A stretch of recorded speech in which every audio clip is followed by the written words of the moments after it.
नमस्ते सर्वांना।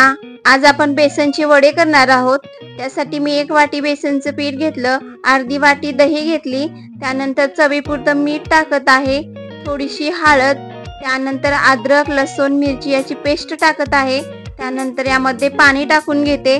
मस्त असं पीठ मळून घ्यायचं। जसं आपण भज्याचं पीठ बनवतो त्याचप्रमाणे हे पण पीठ असंच मळून घ्यायचं। थोडंसं पाणी लागल्यामुळे मी पाणी टाकत आहे। हे बघा छान बॅटर तयार झालं। त्यानंतर याला चाळून घ्यायचं एका चाळणीमध्ये। पिठामध्ये गट्टू नाही राहिला पाहिजे। मस्त याला चाळणी करून घ्यायची। हे बघा किती छान पडत आहे। त्यानंतर आता मी याला गॅसवरती शिजून घेणार आहे या पिठाला। हे बघा मस्त याला फिरवत राहायचं, नाहीतर याचं बूड लागतं खाली। कंटिन्यू याला असंच फिरवत राहायचं 5 मिनिटं 7 मिनिट। 5-7 मिनिटात ते पीठ छान बनेल। याला कंटिन्यू असंच फिरवत राहायचं। हे बघा किती छान बनलेलं आहे पीठ, घट्ट एकदम। बघा तुम्ही जवळून पण दाखवते मी तुम्हाला। मस्त शिजलेलं आहे। त्याच्या साईडचे सर्व काढून घेते मी एका जागी। चला त्यानंतर मी आता एक प्लेट घेणार आहे। त्या प्लेटवरती तेल टाकून फिरवून घेते मस्त असं।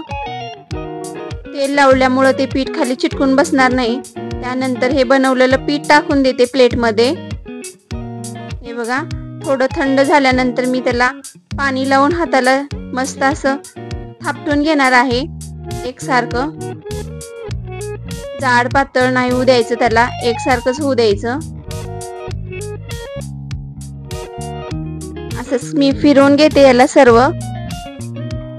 त्यानंतर याला थंड होईपर्यंत 4-5 मिनिट थांबायचं। पीठ थंड झाल्यानंतर याला पिझ्झा कटरनं कट करून घ्यायचं।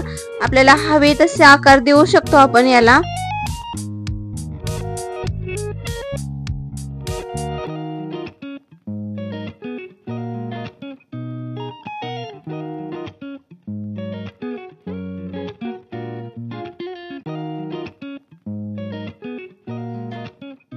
या वड्यांना मी आता काढून घेते।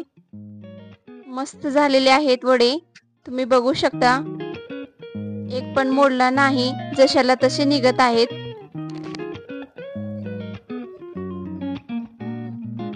त्यानंतर मी एका कढईमध्ये तेल टाकले, त्यामध्ये थोडीशी मोहरी, जिरे, त्यानंतर कढीपत्ता,